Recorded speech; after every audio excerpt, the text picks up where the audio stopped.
So since we're getting an extension, I just thought I would give a bit of a before shot of our house, because we're basically going to be changing quite a lot down here. So it's 1930s halls together terraced house. You walk straight in, you've got the stairs going upstairs, you've got a hallway, you've got a front room there,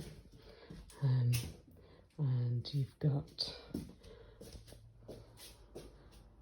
kitchen here, under stairs cupboard here, and then we've got dining room here. So we'll have a look at this dining room before. So we've got a very unloved island pile, lateral flow tests on top of the dog bed, keyboard that nobody plays with, and patio doors leading out to a very wet and windy day, with the garden on very sort of damp old decking. We have let it go to rack and ruin a little bit, because we knew we were getting the extension, so the usual DIY this summer didn't happen on the decking. So then we walk into this quite narrow kitchen that's got a kind of slight L shape at the other end, and the slimmest back door you'll ever come across. When I was pregnant, I could barely get through it. So we've got American fridge freezer, and then, you know, usual kind of dump zones.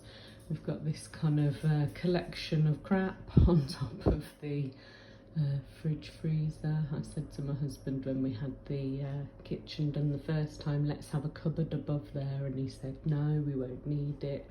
He didn't know what a hoarder I am, so, you know, I think we'll be doing that next time. And then we've got this nice big window, but it faces the wrong way, so we only get sun on that bit of the house first thing in the morning, like now. And then it's a south facing garden, so the sun goes all the way across the garden. So then we've got this kind of funny back of the house with this weird dog leg of a wall in here. So the kitchen's too narrow up there to put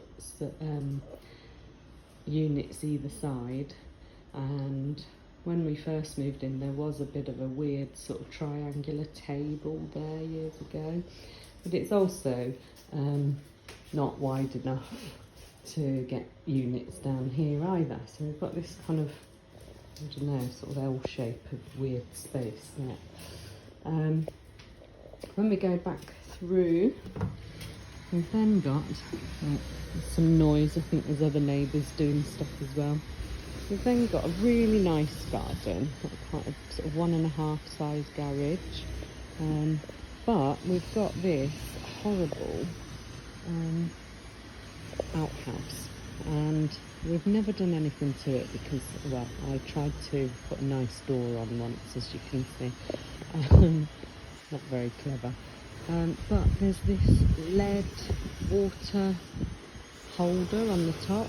It's like a big tank, and unfortunately we haven't got rid of it, basically because it's attached to next door. So being attached to next door has meant that we'd have to kind of make good the other side, which is really annoying. So the kitchen itself is a sort of mini extension, and then we've got this kind of shady patio area in the morning. So it's not very nice in the mornings there, but in the afternoons and evenings it's absolutely glorious. So we've got a little pond that we made in lockdown with the kids. We've got a lot of frogs in there. So basically we are knocking that down, knocking the kitchen down, and then where those two doors are, there, that bit of pebble dashing in between the two doors is where the new extension will be, and it will be full width going right the way across.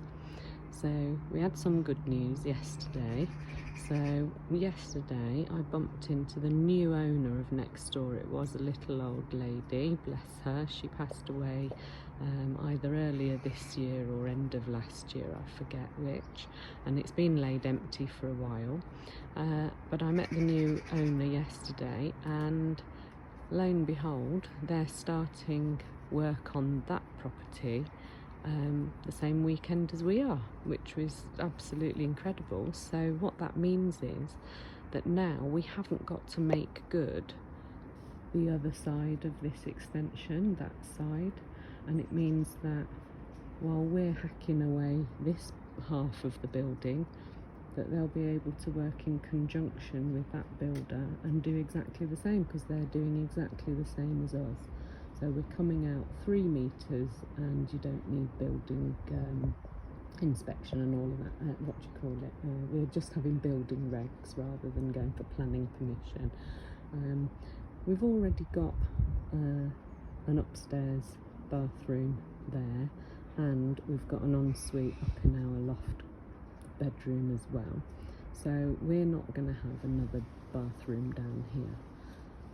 So I'm going to try and do some videos as we go along and see how we get on, but that is the current back of the house shot before the shit hits the fan and it all gets absolutely awful.